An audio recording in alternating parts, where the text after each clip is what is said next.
Welcome back to Strides to Solutions. I'm Esther Adams, and I want to start today with a word I'd like us to stop using casually: lazy. Think about who you've applied it to. Maybe a student who couldn't seem to turn anything in on time. Maybe a coworker who kept dropping the ball. Maybe a family member you've quietly given up on. Or maybe, and this is the one that stings, maybe you've applied it to yourself in that private voice at 2 in the morning that says other people can just do the thing and you can't, and there must be something wrong with you at the root. Underneath that word is an assumption so deep we rarely examine it. We believe self control is a moral quality. We treat it as a scoreboard of character, where the disciplined person earned their discipline and the undisciplined one simply didn't try hard enough. And so we hand out credit and blame accordingly in classrooms and workplaces and families and in the mirror. I want to spend this episode asking whether that's fair, not whether it's kind, because we already know it isn't, whether it's true. And I'll tell you now that the research took me somewhere uncomfortable and then at the very end, somewhere hopeful. So let's take the first step and let's go carefully because this one touches people. Before we go into the hard findings, I need to take one thing off the table because the entire moral argument rests on it. When we say someone has no self control, we're speaking as if self control is a single substance, a tank you were issued at birth that some people got more of. That framing is wrong, and it's wrong in a way that matters for fairness. Self regulation, the actual technical term, is not one thing.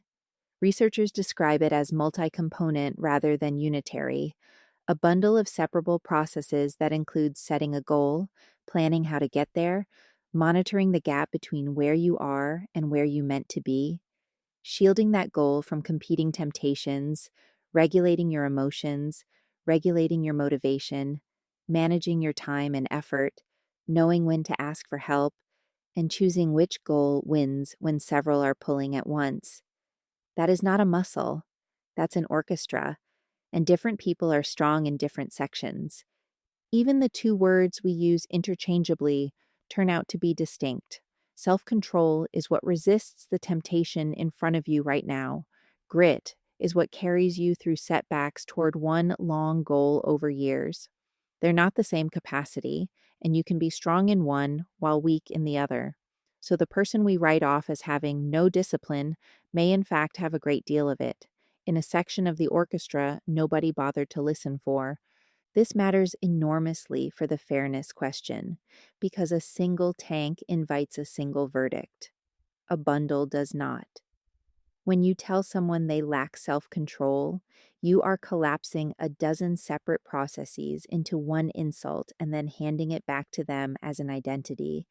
Begin with the uncomfortable part, and I'm not going to soften it, because softening it would defeat the purpose. A meaningful share of the differences in self-regulatory capacity between people appears to be inherited. When researchers followed people from late adolescence into early adulthood, tracking their executive functions, the mental machinery that lets you hold a goal in mind and resist an impulse, they found these differences were remarkably stable across 6 years, and the stability was driven almost entirely by genetic continuity, not by trying, not by character, by inheritance, and it starts early, well before anybody could be said to have earned anything. Children who showed better self-restraint in early childhood were still measurably ahead in executive function as 17-year-olds. Think about what that means for the 4-year-old who can't sit still, who grabs, who blurts, who cannot wait for the second marshmallow. We have built an entire cultural mythology around that child and what their future holds. What we rarely say out loud is that the child did not choose their starting point, and neither did the one sitting quietly with their hands folded, whom we then praise for it. You can even see these differences in the brain, which makes them harder to wave away as attitude. People who report greater success at regulating their emotions and who habitually reframe difficult situations rather than being swamped by them show higher activity in the lateral prefrontal cortex, the deliberate, effortful part of the brain, alongside lower activity in the amygdala, the alarm system.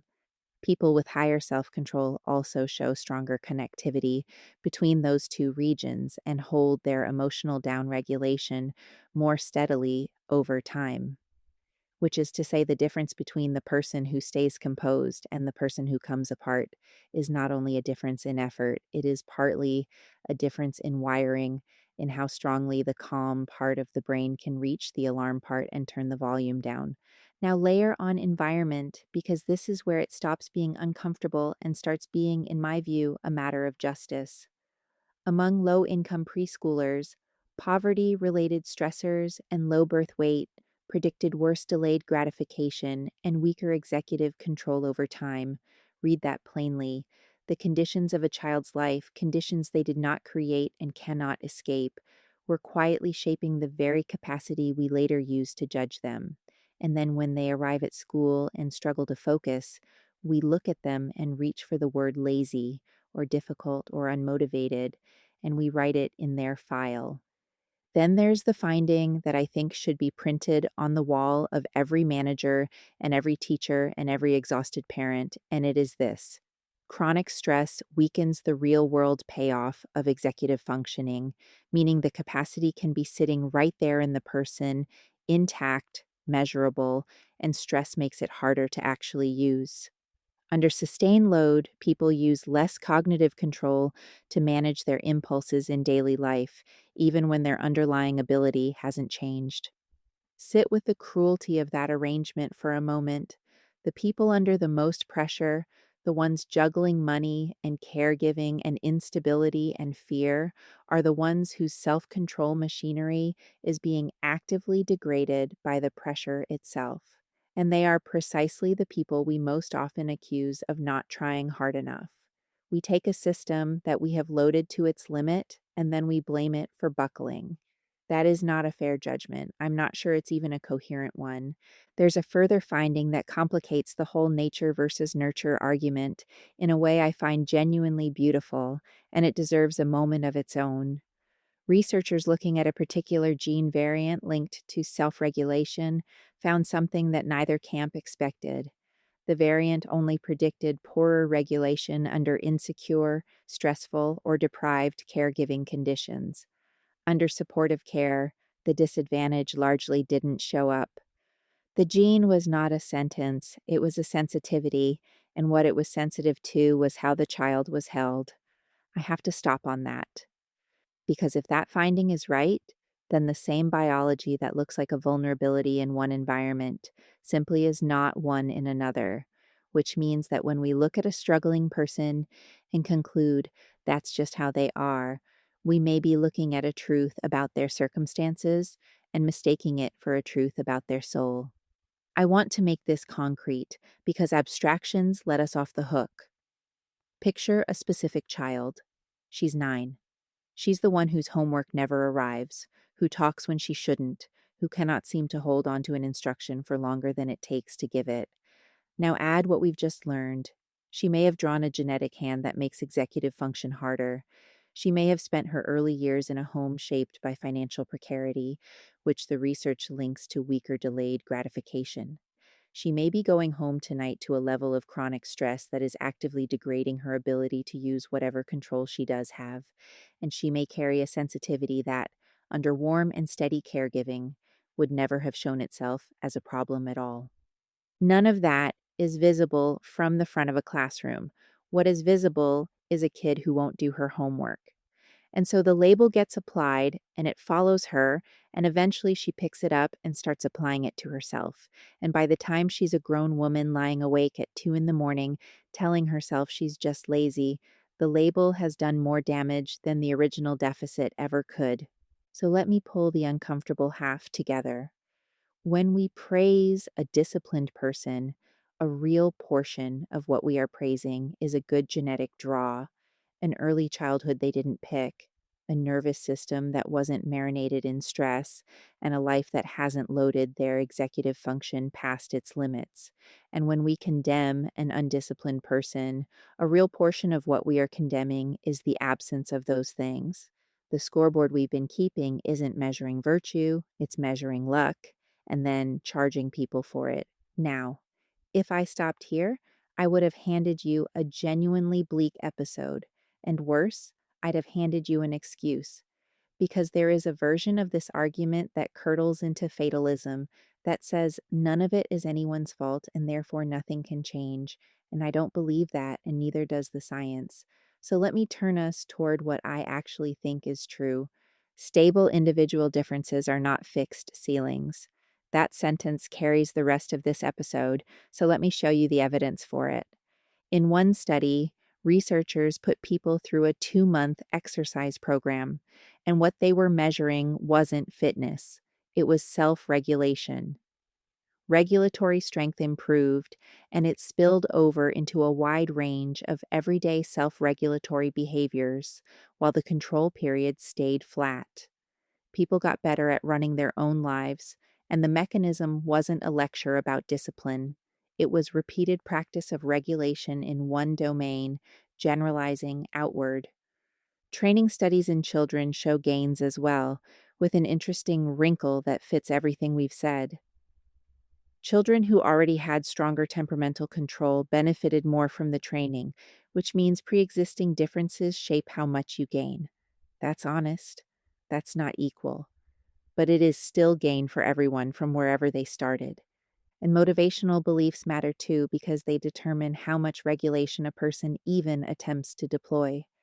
Self-efficacy, the belief that you can actually do the thing, strongly predicts whether people use strategies like monitoring their own thinking or actively working to make a dull task more interesting, which tells you something worth holding. A person who has been told their whole life that they're lazy has been handed a belief that will suppress the very strategies that would help them. The label doesn't just describe, it manufactures. There's one more finding I keep returning to, and it's my favorite in this entire body of research.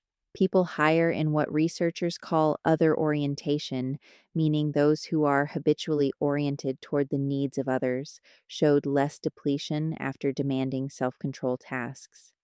The proposed interpretation is that repeated exertion in the service of something beyond yourself may build stable self regulatory strength. I want to be careful not to overclaim from a single study, and I won't pretend this is settled, but there's something in it that rings true against everything else we've covered. Self control may be less about gritting your teeth against yourself and more about what and who you're doing it for. There's also a practical lesson tucked inside the stress finding, and it's the one I'd most want to hand to someone who is struggling right now. If chronic stress degrades your ability to use the control you have, then reducing the load is not self indulgence. It is a direct intervention on your capacity. We tend to think of rest and support and lightening the burden as the reward you get after you've been disciplined enough to earn it. The research suggests the arrow may run the other way. Lower the load first, and the discipline becomes available. You cannot shame a depleted system into performing. You can only unburden it. And notice how much of what actually helps comes from outside the person.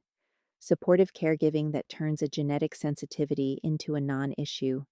A structured environment that doesn't demand heroic self control to navigate. Practice and someone to practice with.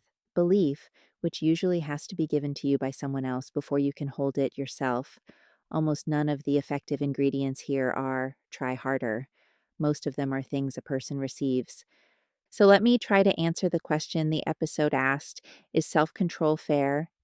No, not as a scoreboard and not as a measure of who deserves what. The starting positions are unequal in ways nobody chose, shaped by genes, by early childhood, by caregiving, by poverty, by stress that grinds down the machinery while we stand there judging its output. To praise the disciplined and condemn the struggling as though both arrived by their own effort is to mistake a lottery for a meritocracy. But here's the thing I need you to hear alongside that, because both are true at once. Unfair does not mean unchangeable. The capacity moves. It moves with practice, with support, with belief, with a lighter load, with someone in your corner. The starting line was not fair. The road still goes somewhere. Here's what I hope you carry out of this one, and I want to say it to two different people. If you have been the one doing the judging, and most of us have, I'd ask you to hold that word more carefully now. The next time someone can't seem to get it together, the question worth asking is not what's wrong with them, but what's on them, what load are they carrying that I can't see, and what did their starting line look like? That's not making excuses. That's finally reading the situation accurately. And if you have been the one being judged, including by yourself, I want you to consider that the story you've been told about your own character may be a story about your circumstances wearing a disguise. You were not issued a defective will. You may have been running an ordinary nervous system under an extraordinary load on a starting line nobody let you choose. That is not the same as being lazy. It never was. And you are not stuck there, because the one thing this science is clear about is that the ground can shift, not through shame, which has never once built a person's capacity for anything, through practice, through support, through lowering the load where you can, and through the quiet, unfashionable work of being a little gentler with the person in the mirror while you do it. That's the stride from judgment towards something you can actually use. Thanks for walking it with me. I'm Esther Adams. This has been Strides to Solutions, and I'll see you next time.